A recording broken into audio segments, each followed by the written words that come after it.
Mpendwa msikilizaji, Bwana Yesu asifiwe. Karibu tena katika mwendelezo wa masimulizi ya kitabu chetu cha Pambano Kuu, mwandishi wake akiwa ni Ellen G. White. Leo tuko katika sura ya pili, sura ya kitabu cha Pambano Kuu yenye kichwa kisemacho mateso katika karne za kwanza. Kabla ya kuendelea, basi tuombe. Baba yetu mwema, tunakushukuru sana kwa kutupa nafasi tena ya kusikiliza jumbe hizi. Tusaidie Bwana kwa njia ya Roho Mtakatifu, mioyo yetu ikasadikishwe wakati tukikungoja uliye karibu sana kurudi kuja kutuchukua kwenda mbinguni. Tusaidie kwa njia ya kitabu hiki kutengeneza njia na maisha yetu kwa ajili ya kuishi maisha ambayo yatakupendeza, kuwepo katika ufalme wako. Asante, uwe nami, uwe na wasikilizaji wote, kwa jina lako Yesu, mwokozi wa maisha yetu. Amina. Sura ya pili ya kitabu cha Pambano Kuu ina kichwa kisemacho mateso katika karne za kwanza. Yesu alipowafunulia hatima ya Yerusalemu na matukio ya ujio wa pili, alitabiri pia uzoefu wa watu wake tangu wakati ambao angechukuliwa kutoka kwao hadi kurudi kwake katika nguvu na utukufu kwa ajili ya ukombozi wao. Kutokea kwenye mlima wa Mizeituni, Mwokozi aliziona dhoruba ambazo zingelikabili kanisa la mitume, na akipenya zaidi katika wakati ujao, jicho lake lilibaini pepo kali zinazotisha ambazo zingewapiga wafuasi wake katika karne zilizokuwa zinakuja za giza na mateso. Katika matamko machache ya maana na ya kutisha, alitabiri kiwango ambacho watawala wa ulimwengu huu wangechangia katika kulitesa kanisa la Mungu. Mathayo sura ya 24 fungu la 9, la 21 na 22. Iliwapasa wafuasi wa Kristo kupita katika njia ile ile ya unyenyekevu, aibu na mateso aliyopitia Bwana wao. Uadui uliomkabili mkombozi wa ulimwengu ungedhihirishwa dhidi ya wote ambao wangeliamini jina lake. Historia ya kanisa la awali ilishuhudia utimizo wa maneno ya Mwokozi. Nguvu za dunia na za kuzimu zilijipanga dhidi ya Kristo na kupinga kazi ya wafuasi wake. Upagani ulibaini mapema kuwa ikiwa injili ingefanikiwa, mahekalu yao na madhabahu zao zingefutiliwa mbali. Kwa hiyo ulikusanya majeshi yake yote kuharibu Kristo. Mioto ya mateso iliwashwa. Wakristo walinyang'anywa mali zao na kufukuzwa kutoka katika nyumba zao. Walistahimili mashindano makubwa ya maumivu. Waebrania sura ya 10 fungu la 32. Wengine walijaribiwa kwa dhihaka na mapigo, naam, kwa mafungo na kwa kutiwa gerezani. Waebrania sura ya 11 fungu la 36. Idadi kubwa miongoni mwao walitia muhuri ushuhuda wao kwa damu yao. Mtu huru kwa mtumwa, tajiri na maskini, wasomi na wasiokuwa wasomi, wote pamoja waliuawa bila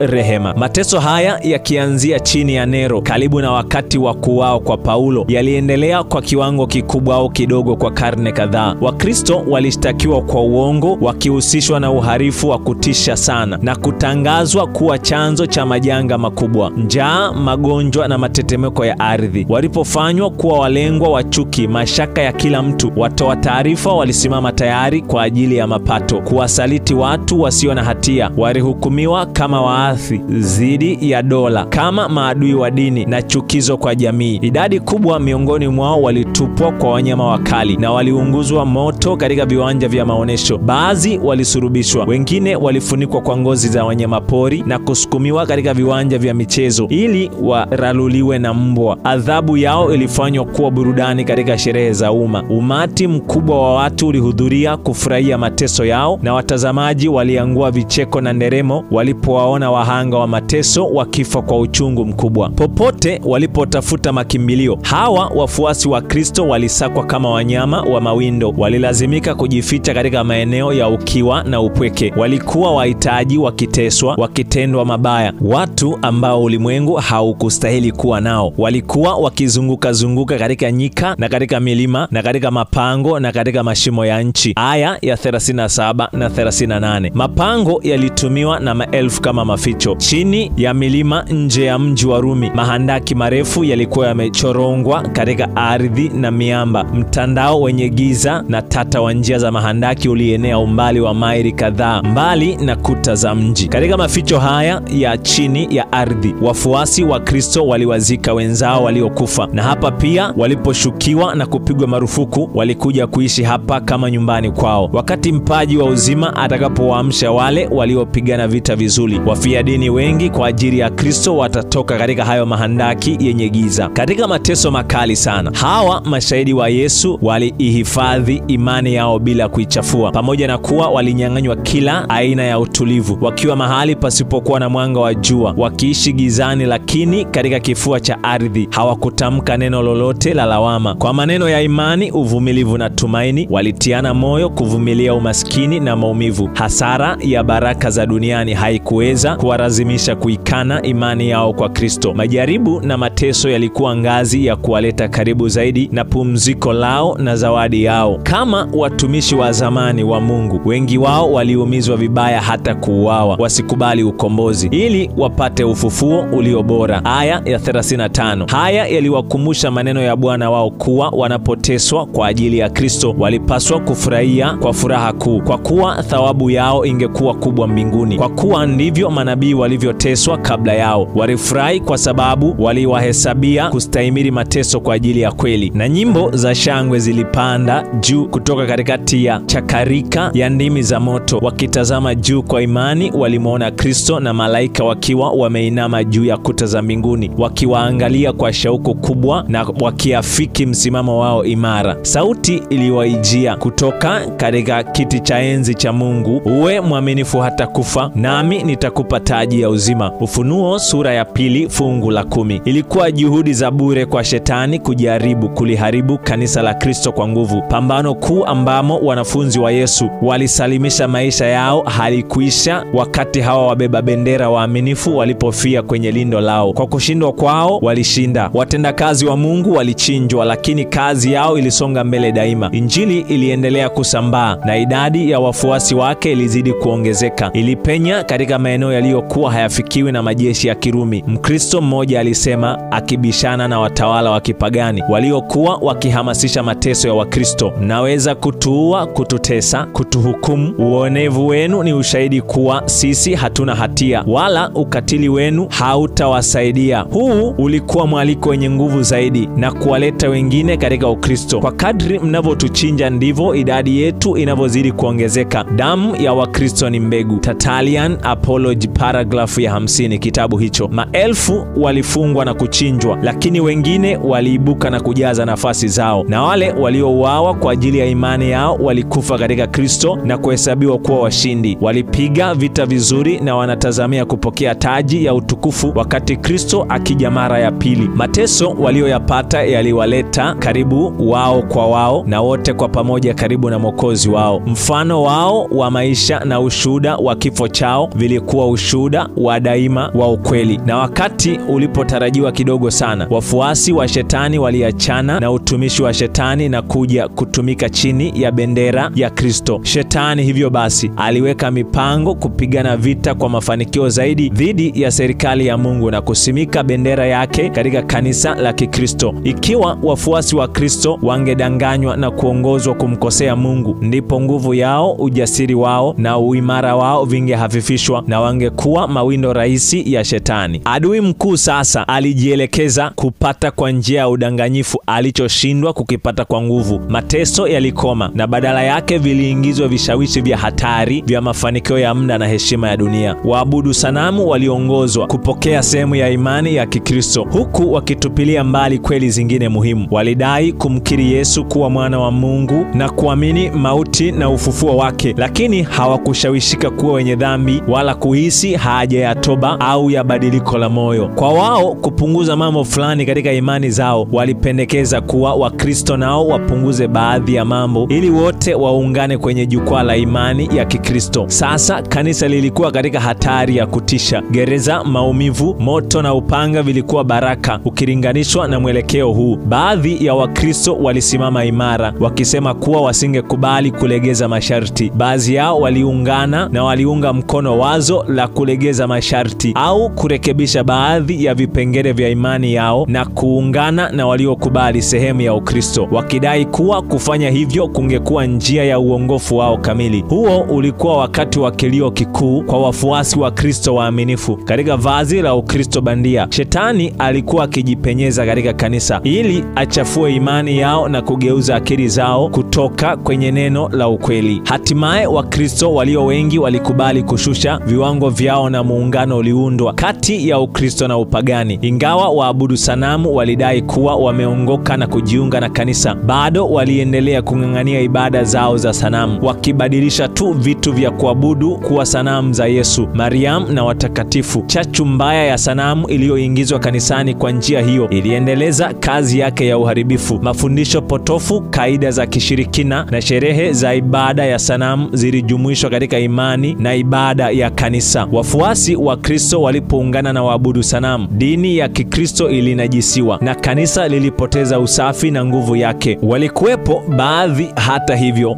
ambao hawakupotoshwa na makosa haya.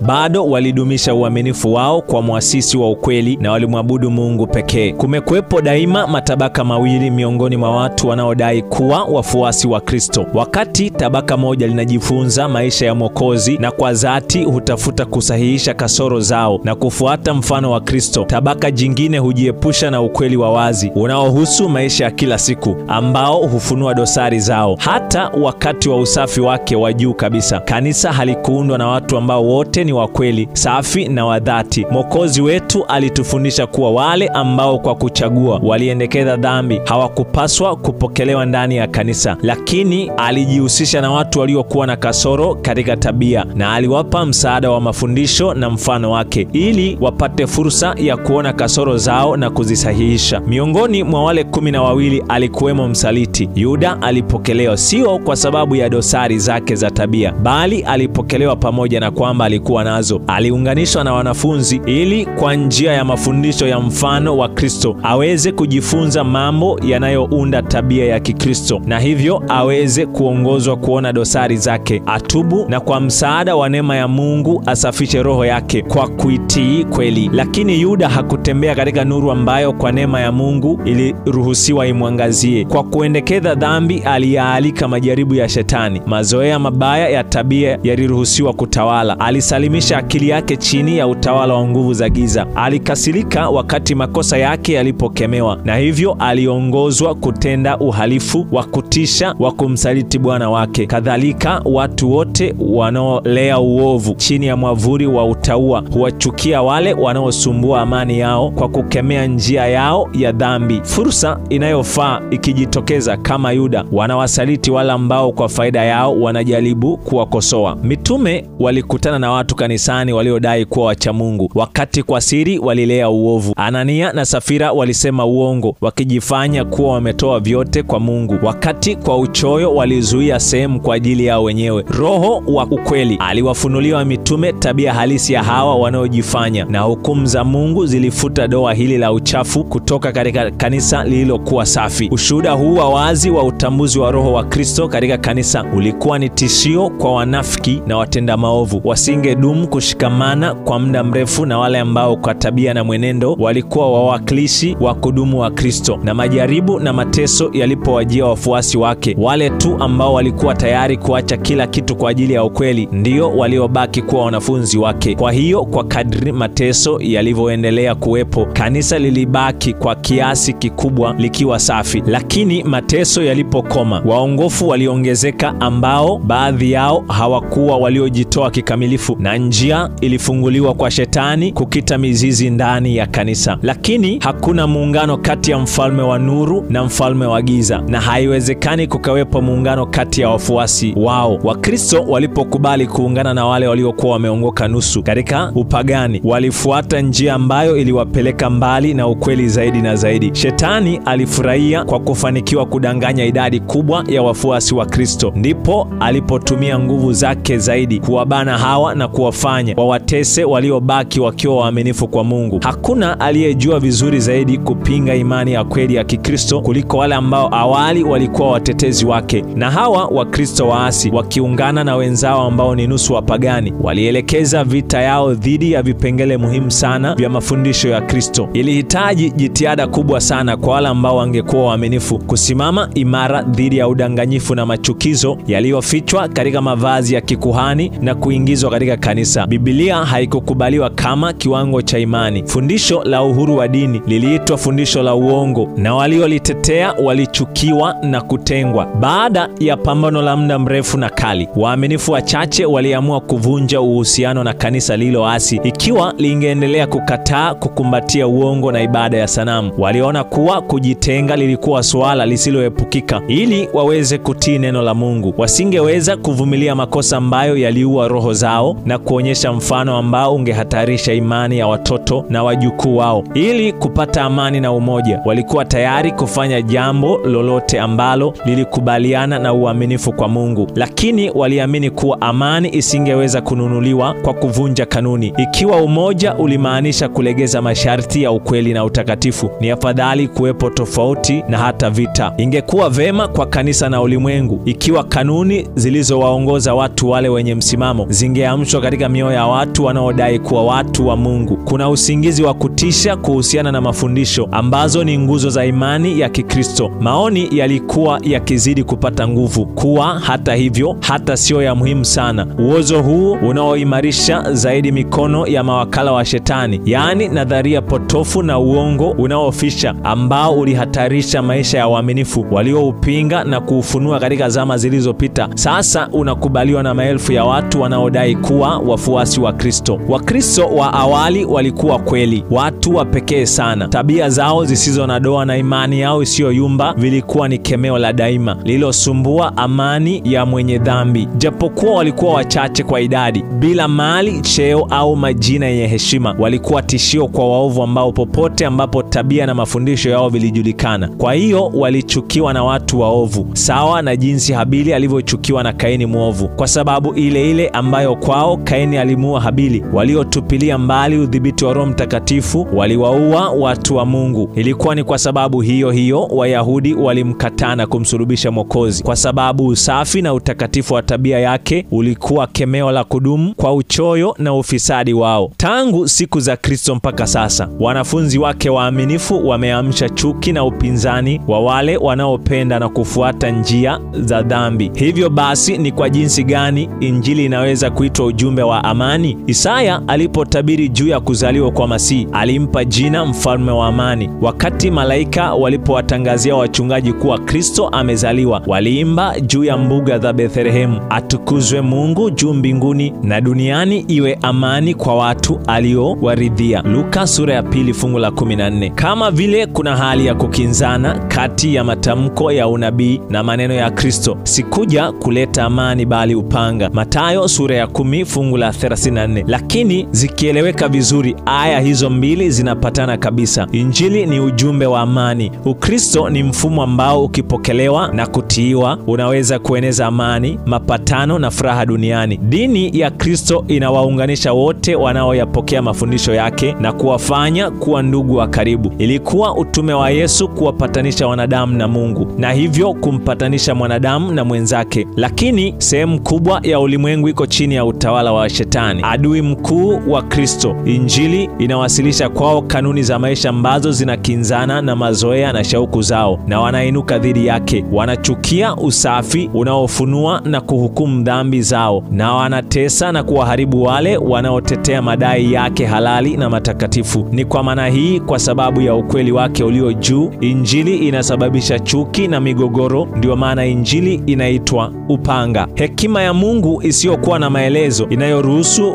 wenye haki wateswe na waovu, imekuwa chanzo cha mashaka makubwa kwa wengi walio na imani dhaifu. Baadhi wanafikia hatua ya kupoteza matumaini kwa Mungu kwa sababu anaruhusu watu waovu kabisa wafanikiwe, wakati watu wazuri na walio safi kabisa wanaumia na kuteswa kwa nguvu zao za kikatili. Kwa jinsi gani, watu wanauliza, inawezekanaje Mungu ambaye ni mwenye haki na rehema na ambaye ana nguvu katika nguvu zake avumilie dhuluma na uonevu kama huo? Hili ni swali ambalo hatuna chochote cha kufanya. Mungu ametupatia ushahidi wa kutosha wa upendo wake, na hatuna mashaka kuhusu wema wake kwa sababu hatuwezi kuelewa utaratibu wa hekima yake. Mwokozi aliwaambia wanafunzi wake kwa kutarajia mashaka ambayo yangesonga roho zao nyakati za majaribu na giza. Likumbukeni lile neno nililowaambia, mtumwa si mkubwa kuliko bwana wake. Ikiwa waliniuzi mimi, watawauzi ninyi. Yohana sura ya 15 fungu la 20. Yesu aliteseka kwa ajili yetu zaidi kuliko yoyote miongoni mwa wafuasi wake anavyoweza kuteseka kwa sababu ya ukatili wa wanadamu waovu. Wale ambao wameitwa kuteseka na kufa kwa ajili ya Kristo wanafuata nyayo za mwana mpendwa wa Mungu. Bwana hakawii kuitimiza ahadi yake. Petro wa 2 sura ya 3 fungu la 9. Hasahau au kuwatelekeza watoto wake, bali anaruhusu waovu waonyeshe tabia yao halisi, ili yeyote aliye na shauku ya kutenda mapenzi ya Mungu asidanganyike kuhusiana nao.